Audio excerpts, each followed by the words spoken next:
if you're married, you have kids, what choices are you making to set a good example for your kids? And if you're not married, you don't have kids, what choices are you making that's keeping you from finding Mr. and Mrs. Right?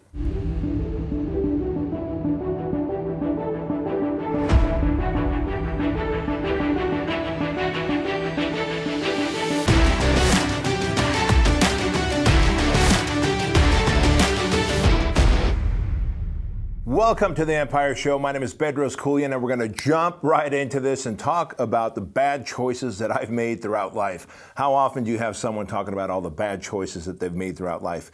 And I want to talk to you about that because I'm hoping that this could be a preventative medicine for you because I'm 45 years old. I made a lot of stupid decisions in my life, and I used to blame everybody else. Now, let me tell you something. There's a quote that I read years ago. I'm going to read it to you right now directly. The author of this quote, his name is Zig Ziglar. He's dead now, rest his soul, but the dude left us with this quote, as well as many different quotes that are just valuable to humanity. You ready? Your life is a result of the choices you make. If you don't like your life, it's time to start making different choices.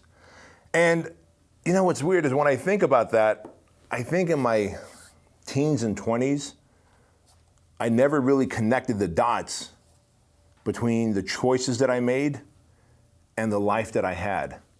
Now, in my teens, I got into a lot of trouble. Truth be told, I was a pretty bad student. And when we came to America, because I'm an immigrant to this country, I was 6 years old when we came to America. I didn't know English. I was bullied a lot because I didn't speak English. Obviously, I didn't fit into the culture. And it took a while for kids to grow on me and to understand me. And it took me a while to learn the language, truthfully, and really figure out the culture. But man, did I get bullied. And when you get bullied, you know what happens, right? You either end up becoming a bully or you end up kind of just being this passive aggressive kid. And for me, I ended up hanging around with the wrong group of guys. And we started to take apart cars. By the time I was a senior in high school, me and a couple of friends would find these cars that were valuable. And we could, in one night, steal a whole bunch of parts off of them and then sell them to people who wanted the headlights and door handles and mirrors and all this stuff, fenders, you name it. You'd be surprised how quickly someone could pull your car apart in the middle of the night within about a 1 hour period. Your car will look like it was completely dismantled, parked right where you left it. It's scary. And I couldn't figure out why, even though I was selling these car parts and making all this money, bad things continued to happen to me. I never connected the dots of karma. And the more bad I did, the more bad things happened to me. And of course, stealing car parts led to home invasion robberies. And I'm gonna tell you a story that could have really changed my life in a very bad way. I had just graduated high school and I was one of the only guys that had a car. I had a 1979 Toyota pickup. And my friends and I decided that we're going to do a home invasion robbery. Well, since I had the car, I was going to be the getaway driver. And I parked the car, and it's, believe it or not, talk about a dumb decision, like the decisions you make in your early 20s. I was probably 19. It was daytime. I parked the car. My friends jump out of the back of the truck, and the truck has a camper shell on it. Old 79 Toyota pickup, and they go across the street, they knock on the door, no one answers, they look through the window, it looks like no one's home, and so they go in through the back and they break in. And when they break in, apparently there was someone there. There was this woman in the house who probably didn't hear them knocking or just didn't care if they knocked. And she saw them, and when they saw each other, my friends got freaked out. They came running out the front door. They're like, step on it. They jumped in the back, and I step on it. Well, the lady calls the cops. Now we've got Anaheim PD with a helicopter over us. And before long, I'm looking around in my mirrors, and I see there's these white, Cutlass Supremes, which are like the old school cop cars, around my truck. I'm like, crap. Now, how fast are you going to try and get away from the cops? One, when they have a helicopter. Two, when they're right behind you. And three, you've got a 79 Toyota pickup, and it's just putzing along, man. It's not going anywhere, that 4-cylinder engine. So I told the guys, I said, fellas, I'm gonna duck into a gas station. As soon as I park, we're all gonna run our separate ways, and if we do this right, none of us are gonna get caught. Well, obviously the cops are well trained. They know a lot better than I did as a young criminal what to do. And so when I pulled in, they literally just came so close to our doors, we couldn't even open our doors, and they just pulled us out of the window, the back of the truck. Before you know it, we've got a boot on the back of our neck, and everyone's being handcuffed. within about 30 minutes, we're sitting on the hood of this cop car, and another cop car pulls up, and this lady whose house my friends were robbing, she's, obviously she's in the back of the car, and we could see her, and the cop in the car is pointing us out one at a time from left to right. Do you recognize him? And she says, yes. Do you recognize the next guy? Yes. Do you recognize this guy? Yes. Do you recognize this guy? Pointing to me. And she shakes her head no. And it was because I was the getaway driver. I wasn't in the house. I was the getaway driver, so she never saw me. That one fate of luck changed my entire trajectory, because at that point I was an adult. Had I gone to jail, had that led to some kind of a prison sentence, who knows how life could have gone for me. Could have gone very differently than the entrepreneur that I am, and the guy speaking from the stages, writing a best-selling book with a Fit Body Bootcamp franchise. And I share this with you because it's embarrassing, as embarrassing it is to be able to admit all this stuff to you.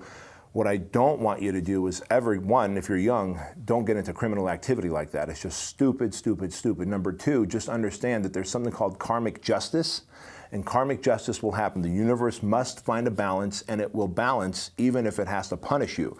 And so in this particular moment, I realized that this is my opportunity to turn a corner. Like, I could have very easily gotten arrested like my friends, but because they, the lady didn't recognize me, I just, got a couple of community hour services or community service hours for, evading police officers, right? Trying to get away from the cops.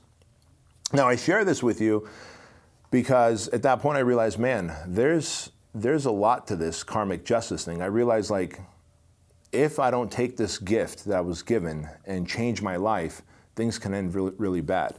But even throughout my 20s, I still made a lot of bad decisions. They weren't criminal decisions, but they were decisions like I would sleep in, I would eat fatty foods, I would skip workouts, and I was kind of constantly out of shape, but I couldn't figure out why, and I blamed my slow metabolism, and I blamed people around me taking steroids, and I wasn't. I never really once owned up to the fact that, well, maybe I'm just eating shitty food, staying awake late at night, and then sleeping in the morning, skipping my workout, and then, of course, blaming everything and everybody else around me as though the other guys are just taking steroids and getting in shape. You can take all the steroids you want, unless you work out like a beast and have a clean diet, you're not going to be lean and jacked, right? I know that. And so, but back then, I was the king of excuses, and I was the king of making bad choices. And I would make those choices, and I would blame the things on circumstances. So now I'm sharing this with you because if you're listening to this episode of The Empire Show as a podcast, or if you're watching this on YouTube, you got to understand there's 4 areas of life that you cannot neglect. And those 4 areas are these 4 F-bombs, as my friend Ray Kerr, who's a Navy SEAL, says. He says, family, fitness, finance, and faith, right? Family, fitness, finance, and faith, the 4 F-bombs. Think about it. If you're now someone who's an entrepreneur, if you're a grown-ass man and you have a job, maybe you work as a barista at a Starbucks, or you're flipping burgers at a burger joint, I don't know. But the bottom line is there's those 4 things. And you may not have a family right now, but you might be thinking about getting a family. If you're a male or female, it doesn't matter. You might be thinking about getting a family. Well, are you the kind of person that's desirable for the kind of woman or for the kind of guy that you're looking for, right? Think about that. Guys, let me talk to you for a moment. You're talking about, well, I'm looking for my queen. I'm looking for the woman that's going to be my ride or die. She's got to be smoking hot, man. She's got to be great in bed. She's got to be an awesome lady on my arm and got to be a freak in the bed. Hey, that's check, check, check. I'm with you on that. But are you that guy? Are you king worthy? Are you a modern day knight? Are you opening doors? Are you in great shape? Like, are you a stallion? Are you a good earner? Think about what a guy has to do, what a man's responsibility is to earn and protect. Are you that guy? Because if you're not, how can you set those standards on someone else? That's hypocrisy, right? So think about that first step, family. Like, that's hypocrisy.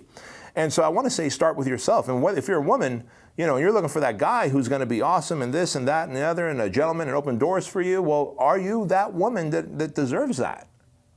If you are, then great. You're going to find him and he's going to find you. But if you're not, then it's hypocrisy. And you're never going to find that person because those 2 dots don't ever connect. So family, right? Think about that. Fitness is next. Your health. Like, what are the choices that you're making in life that are leading you to poor health? Maybe you're chalking it up to, well, I'm busy. It's cold outside. Well, it's raining. It gets dark too early. I don't sleep well at night. I couldn't wake up this time. I don't have a workout buddy. I don't have access to a gym. All those things are excuses. Those are poor choices you're making to not work out. And think about all the choices you're making to eat sloppy foods, right? Foods that are gonna make you fatter, make you foggy-headed, make you bloated. Foods that are gonna help you force your body to degenerate faster. Things like, processed foods, chemical-based foods, and all this artificial sweeteners and the sodas and the coffees and all that junk that you're drinking. Like, what are you doing to really keep your health and fitness going so that you can have longevity? The choices that you're making today impact the outcome, the result that you're gonna have tomorrow, right? Just like on the family side, if you're married, you have kids, what choices are you making to set a good example for your kids? And if you're not married, you don't have kids, what choices are you making that's keeping you from finding Mr. and Mrs. Right? Maybe make the opposite choices, right? Like Zig Ziglar said in that quote that I read you, maybe it's time to start making some different choices. And up to this point, no one's ever really talked to you about that, right? No one's really talked about the choices that you're making versus the excuses and the blame that you're making. But I'm here to tell you that I'm the king of bad choices. I'm the king of bad decisions. I'm the king of making excuses. And I did that through my teens and 20s, and I couldn't figure out why my life sucked. I couldn't figure out why I was attracting all the wrong women. And it wasn't until I got my ducks in order on the 4 Fs, family, fitness, finance, and faith, that I was able to find the right person for my life, that I was able to find my health.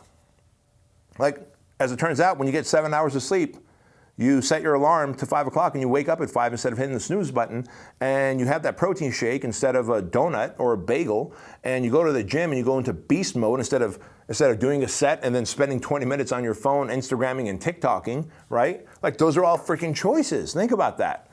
Well, all of a sudden, if I'm sleeping, I'm eating right, if I'm working out like a beast, and I'm reading books that are positive and self-development, personal growth related, man, my mental health, physical health, emotional health is squared away. Choices that you make, right? And so let's go into that other F, the finance. You want to make a lot of money, but what skill set do you have that demands a lot of money? If you want to be an entrepreneur, maybe you're an entrepreneur, you're barely scraping by, you're barely breaking even. The reality is, all an entrepreneur is someone who solves problems that other people have in exchange for money.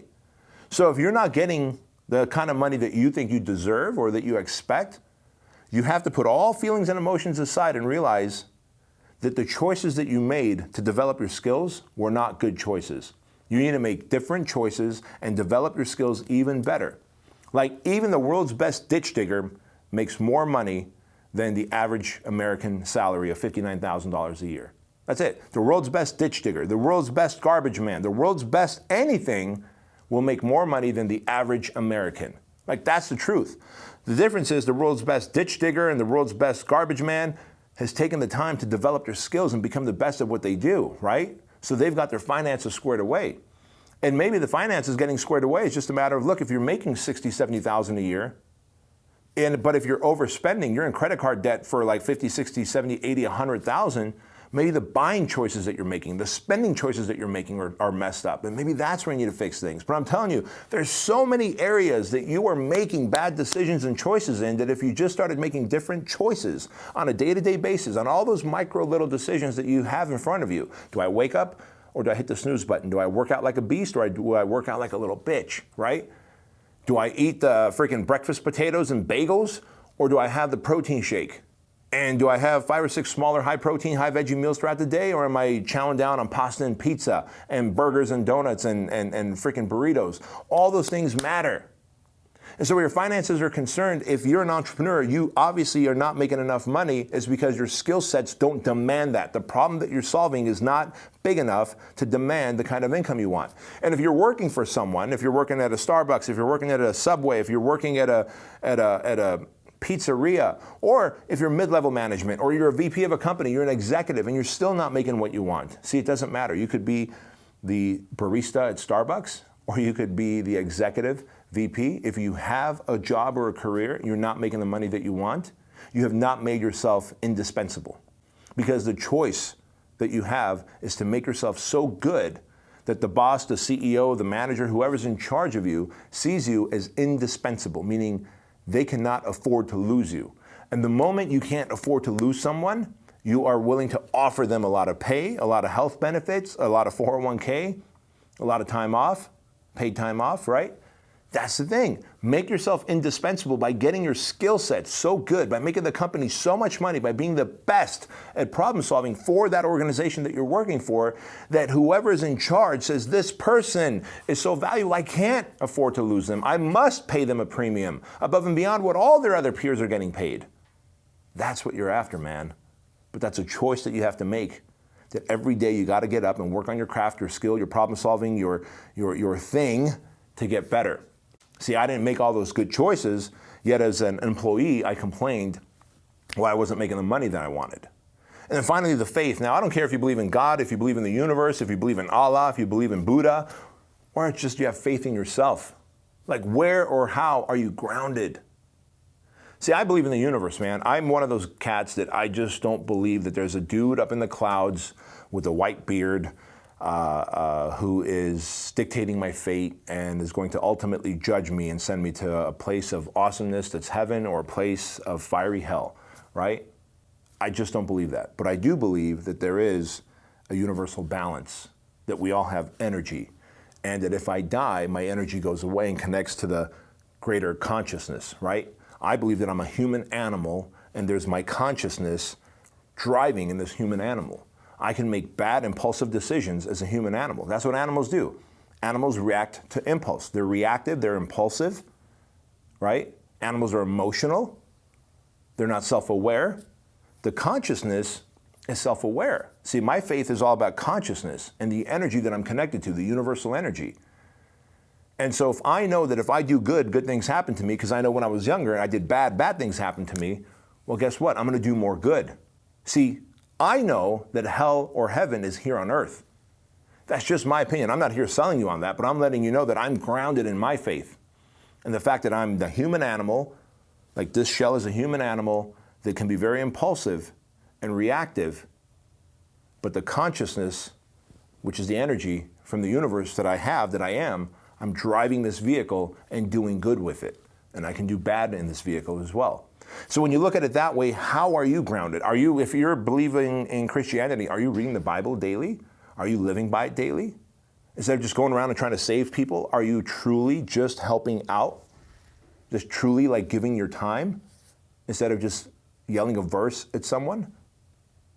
See, think about that, right? You got those 4 areas of life that every day you make choices in. And every single day, those choices that you make in your family, in your fitness, in your finance, and in your faith, either bring you closer to the awesome purpose that you're meant to be, like the awesome person that you're meant to be, or they take you further away from the person that you're meant to be. My friend Ed Milet says, and he's a Christian, he says, look, he goes, when I die, I'm going to go to heaven, and there, God's going to have like the ultimate version of me, and I want to be able to recognize that guy. He goes, and the scariest thing to me is that I die and I go to heaven, and I go, man, that's who I was supposed to be, but I didn't meet my purpose and my potential. I don't even recognize that guy. And so I believe that piece to be true. I believe that the decisions that I make, the choices that I make on a daily basis in those 4 categories of life are going to determine my potential. Did I reach my purpose in life? And if I did, then life here on earth is heavenly, isn't it? It's going to be awesome. And if I'm not living to my purpose and potential, then life here on earth is going to be hell. And so whatever your faith is, man, whether it's Christianity, whether it's, like I said, it's Buddha, it's Allah, it doesn't matter to me. You want to go praise a cow or an animal, be my guest. Or you want to believe in the universal consciousness like I do, that's cool too.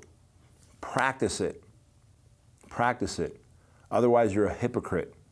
If you are thinking that you're going to get up and work out, you are thinking that you're going to open the door, you are thinking that you're going to make that sales call, you are thinking that you're going to do that thing about your faith, go to church, and then you don't. If all these things you're just thinking about, but you're not doing, you're making bad choices that are taking you away from the person you're meant to be. And for a long time, for almost an entire decade and a half, I was making all the wrong choices that were taking me away from the person I was meant to be. And it wasn't until I had a pivotal moment with that arrest, and then a few years later, I had a similar moment in business where I realized I need to go either all in as an entrepreneur or stop complaining as an employee.